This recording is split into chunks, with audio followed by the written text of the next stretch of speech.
2 मार्च 2020 को तो हमारे पास प्रदेश में न टेस्ट की क्षमता थी, न कोई भी हमारे पास आइसोलेशन बेड था जहां पर हम कोविड पॉजिटिव का उपचार करा सकें।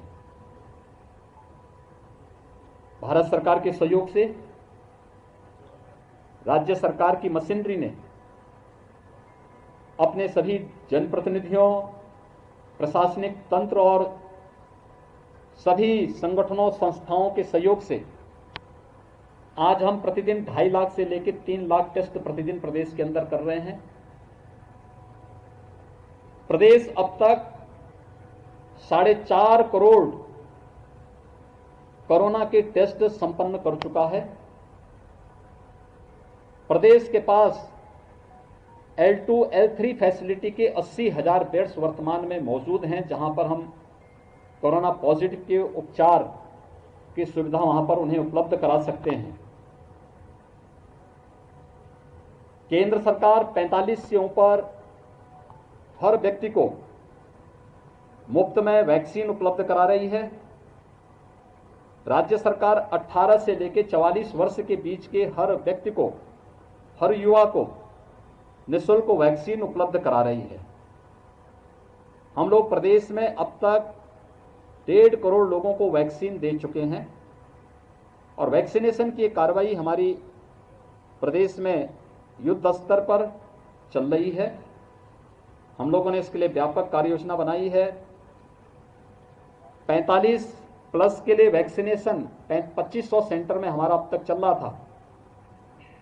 हम लोगों ने 18 प्लस को 15 मई से प्रारंभ किया था। पहले चरण में हम लोगों ने 7 जनपद लिए थे जहां पर एक्टिव केस और पॉजिटिविटी सर्वाधिक थी। हमने दूसरे चरण में प्रदेश के अंदर अपने सभी नगर निगमों को इसके साथ जोड़ा था और अब तीसरे चरण में हम लोग कल से नगर निगम के साथ साथ हमारी जितने भी कमिश्नरी मुख्यालय हैं वहां पर वैक्सीनेशन के इस कार्यक्रम को 18 प्लस के लिए भी प्रारंभ करने जा रहे हैं। तो कल से 23 जनपदों में हमारी वैक्सीनेशन की कार्रवाई आगे बढ़ेगी। एक जो आशंका फिर से व्यक्त की जा रही है कि गांवों में कोरोना पॉजिटिव के मामले बढ़े हैं या बढ़ रहे हैं, बढ़ सकते हैं। हम लोगों ने इसकी भी एक व्यापक रणनीति 2 मई से ही प्रारंभ कर दी थी। हमारी निगरानी समिति हर ग्राम पंचायत में है। 97,000 राजस्व गांवों को केंद्र में रख करके निगरानी समिति स्क्रीनिंग का कार्य कर रही है। पेशेंट को वहां पर कोविड पॉजिटिव को जो लक्षण युक्त हैं या संदिग्ध हैं उन सभी को मेडिसिन किट उपलब्ध करवाती है। मेडिसिन किट उपलब्ध करवाने के बाद उनकी एक सूची बना करके ICCC integrated Covid control centre में ये सूची उपलब्ध करवाई जाती है और कोविड कंट्रोल सेंटर से फिर रैपिड रिस्पांस टीम वहां जाकर के उन सभी लक्षण युक्त और संदिग्ध जितने भी लोग पाए जाते हैं उन लोगों का वहां पर कोरोना टेस्ट किया जाता है। उसी हिसाब से उनकी व्यवस्था की जाती है। अगर उनमें कोविड पॉजिटिव पाया जाता है तो उन्हें होम आइसोलेशन में सेपरेट रूम और टॉयलेट है तो होम आइसोलेशन की व्यवस्था, नहीं है तो उन्हें क्वारंटीन सेंटर या हायर सेंटर में रिफर किया जाता है। इसके लिए हम लोगों ने एम्बुलेंसेस की 1500 से अधिक डेडिकेटेड एम्बुलेंस इसके लिए पूरे प्रदेश के अंदर हम लोगों ने तैनात की है। इसके साथ ही हम लोगों के पास 350 हमारे पास एडवांस लाइफ सपोर्ट एम्बुलेंसेस भी हैं जिनका हम उपयोग इन सभी कार्यों के लिए भी इसके साथ कर रहे हैं। प्रदेश के अंदर एक या देश के अंदर या दुनिया के अंदर एक जो नई आशंका व्यक्त की जा रही है कि सेकेंड वेव के बाद एक थर्ड वेव भी आएगी। थर्ड वेव पर भी प्रभावी अंकुश लगाने की दृष्टि अभी से प्रदेश सरकार ने अपनी कार्य योजना बनानी शुरू की है। हर जनपद में प्रशासन से कहा गया है कि महिला और बच्चों के लिए एक हॉस्पिटल डेडिकेटेड अभी से तैयार कर लीजिए। 108, 102 की हमारे पास 2200 एम्बुलेंस हैं जो महिला और बच्चों के लिए डेडिकेट की गई हैं उनकी इमरजेंसी सेवाओं के लिए। और उन हॉस्पिटल से टेली कंसल्टेशन उनको उपलब्ध करवाने के लिए। इसके अलावा हर जनपद में ये भी व्यवस्था की गई है कि हम ये सुनिश्चित करें कि थर्ड वेव के बारे में आशंका व्यक्त की जा रही है कि इसका शिकार बच्चे ज़्यादा हो सकते हैं, उनकी चपेट में आ सकते हैं।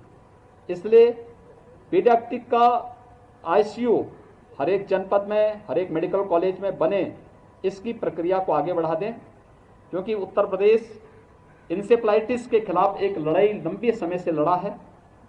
2017 से 2020 के बीच में हम लोगों ने इसके मामलों में 95% मृत्यु दर को नियंत्रण करने में सफलता प्राप्त की।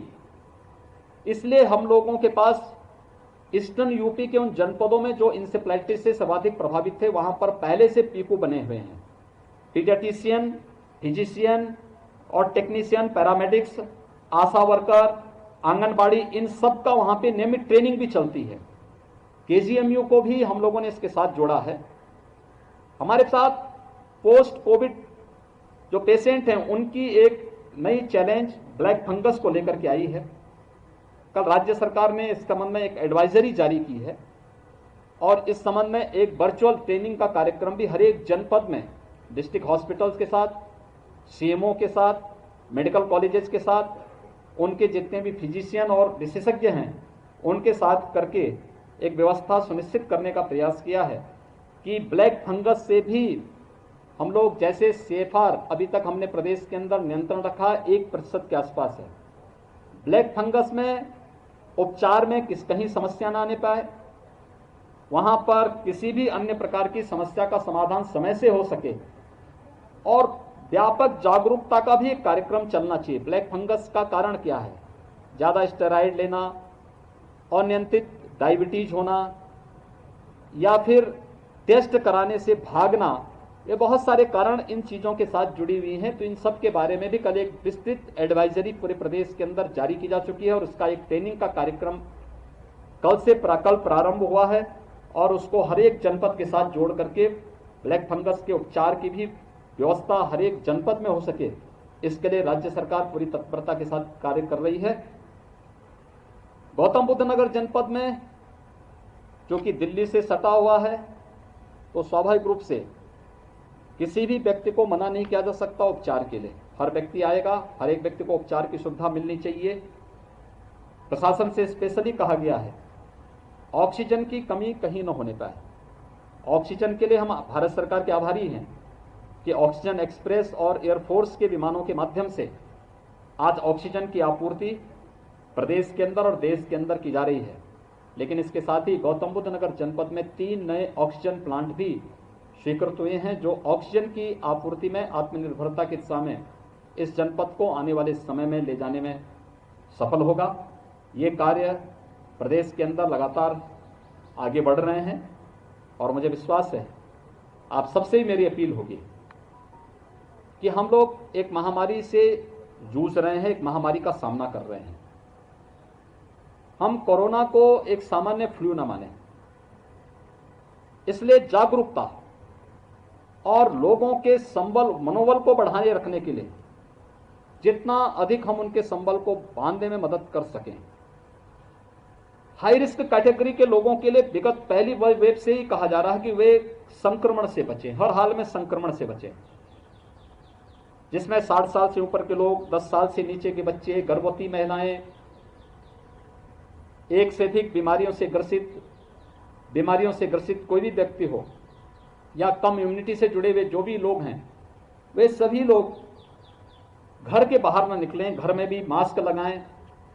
शेष अन्य लोगों को भी अगर घर के बाहर निकलना हो आवश्यक कार्य से तो ही निकलें और वह भी मास्क लगा करके 2 गज की दूरी का पालन करते हुए अगर वे इन नियमों का पालन करते हैं तो कोरोना के खिलाफ जो एक लड़ाई पूरा देश मिलकर के लड़ रहा है, इसमें बेहतर परिणाम आ सकते हैं। इस जागरूकता के कार्यक्रम के साथ पब्लिक को अवेयरनेस करने के लिए आपका भी जो सहयोग इस संबंध में मिल रहा है, इसके लिए मैं हृदय से आपको धन्यवाद देता हूं और विश्वास करता हूं कि आप सभी लोग आम पब्लिक को भी सकारात्मक भाव के साथ आगे बढ़ा करके टीम भाव के साथ हम इस लड़ाई को जीतने में और प्रत्येक व्यक्ति को सुरक्षित करने में सफल होंगे।